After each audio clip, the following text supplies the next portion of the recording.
kelas 2025F kelompok 2. Di sini kami akan membuat video yang berjudul Kasus Pelanggaran Etika Administrasi Publik Buruknya Pelayanan di Bea Cukai.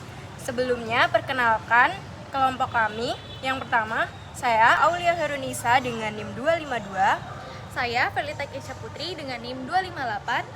Saya Vanessa Ripa Puspasari dengan NIM 230. Saya Melina Cenghartini dengan NIM 236.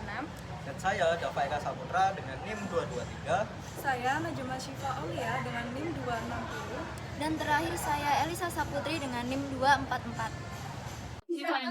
Direktorat Jenderal Bea dan Cukai memiliki tugas utama mengawasi lalu lintas, barang masuk dan keluar negeri, serta memungut bea masuk dan pajak impor.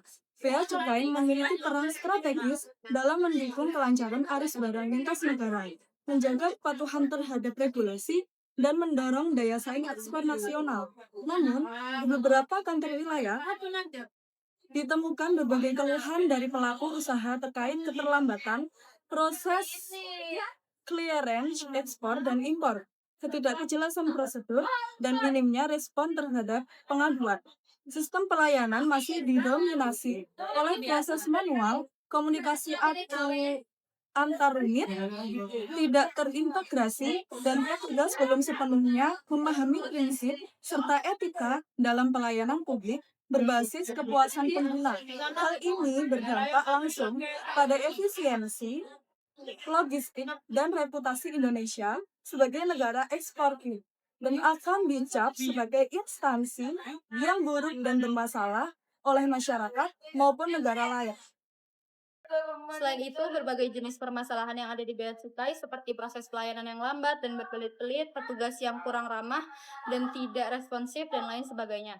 Dan pada penjelasan kali ini, saya akan menjelaskan beberapa masalah yang ada di Bea Cukai. Yang pertama, keterlambatan proses clearance, yaitu proses penyelesaian dokumen ekspor dan impor seringkali memakan waktu lebih lama dari standar yang ditetapkan. Hal ini disebabkan oleh alur birokrasi yang panjang, ketergantungan pada verifikasi manual, serta kurangnya koordinasi antar unit. Akibatnya, pelaku usaha mengalami kerugian waktu dan biaya logistik yang meningkat, serta kehilangan kepercayaan dan mitra dagang internasional. Yang kedua, kurangnya sosialisasi dan transparansi prosedur. Informasi mengenai alur layanan, dokumen yang dibutuhkan, dan estimasi waktu proses tidak disampaikan secara jelas dan konsisten.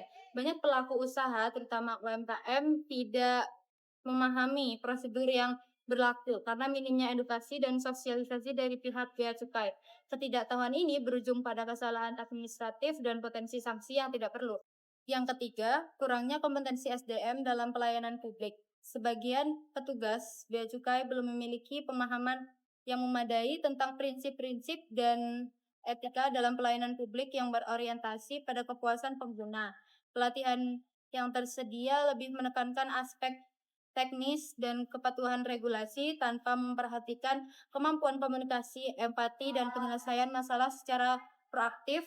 Hal ini membuat interaksi antara petugas dan pengguna layanan menjadi kaku dan solutif. Masalah selanjutnya yang keempat adalah kurangnya sosialisasi dan transparansi prosedur. Informasi mengenai alur layanan, dokumen yang dibutuhkan, dan estimasi waktu proses tidak disampaikan secara jelas dan konsisten. Banyak pelaku usaha, terutama UMKM, tidak memahami prosedur yang berlaku karena minimnya edukasi dan sosialisasi dari pihak Bea Cukai. Ketidaktahuan ini berujung pada kesalahan administratif dan potensi sanksi yang tidak perlu. Yang kelima, minimnya respon terhadap pengaduan. Saluran pengaduan yang disediakan oleh Bea Cukai seringkali tidak aktif atau tidak dilanjuti secara memadai. Penggunaan layanan yang mengalami kendala tidak mendapatkan kepastian atau solusi dalam waktu yang wajar.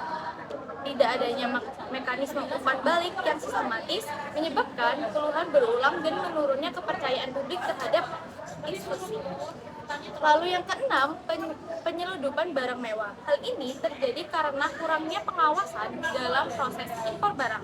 Motif importir melakukan penyeludupan kendaraan mewah adalah untuk menghindari tarif bea masuk dan PDRI dalam hal kondisi kendaraan mewah.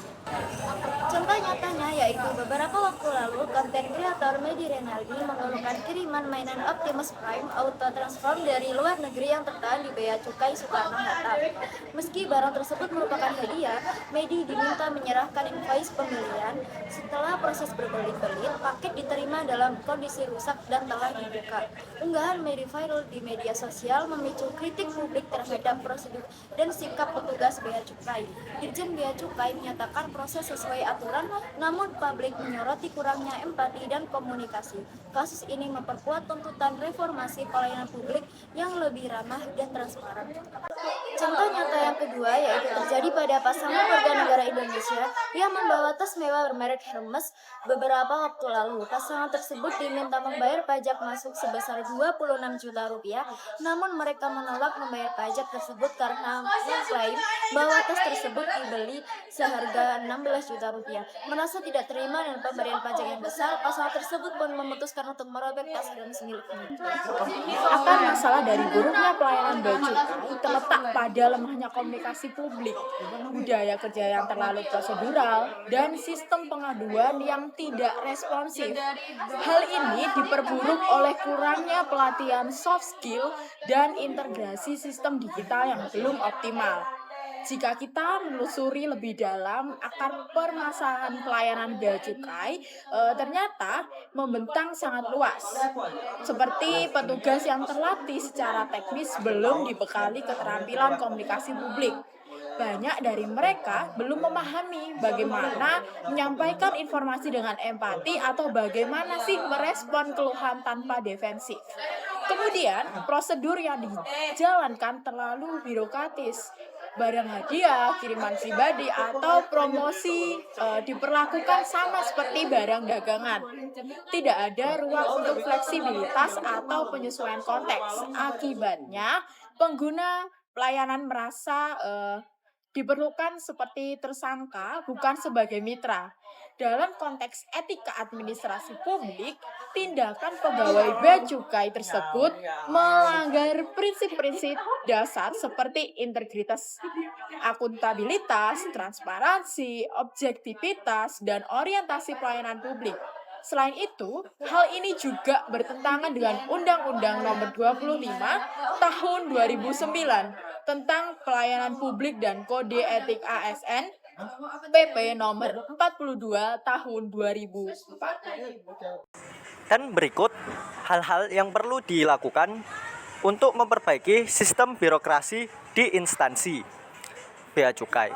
Yang pertama yaitu pelatihan SDM berbasis pelayanan publik dengan meningkatkan kemampuan komunikasi, empati, dan penyelesaian masalah petugas, integrasi dan transparansi sistem digital untuk mempermudah akses informasi dan mempercepat proses layanan. Kemudian yang kedua, sistem evaluasi dan umpan balik publik, yaitu untuk menjadikan suara pengguna sebagai dasar perbaikan layanan. Dan yang ketiga, sanksi tegas terhadap pelanggar etika dan pungli dengan memperketat pengawasan transaksi di berbagai sektor. Dan kemudian yang terakhir yaitu pembentukan unit layanan responsif dan solutif untuk menangani pengaduan dan pertanyaan dengan cepat dan ramah dari konsumen. Dengan adanya perbaikan dalam sistem birokrasi, diharapkan dapat mengubah citra instansi di mata publik agar menjadi lebih baik. Berikut merupakan kesimpulan dari video yang telah kami buat. Buruknya pelayanan di Bea Cukai merupakan hasil dari kombinasi kelemahan sistemik dan budaya kerja yang belum berorientasi pada kepuasan publik. Kasus-kasus seperti keluhan Medi Renaldi dan dua pasangan WNI di atas menunjukkan bahwa pelayanan Bea Cukai belum mampu menjawab kebutuhan masyarakat secara manusiawi dan solutif. Ketika pengguna layanan harus viral dulu agar didengar, itu menandakan kegagalan dalam membangun sistem pelayanan yang adil dan adaptif. Dan diperlukan perbaikan secara menyeluruh dalam Bea Cukai untuk dapat bertransformasi dari institusi yang prosedural menjadi institusi yang melayani.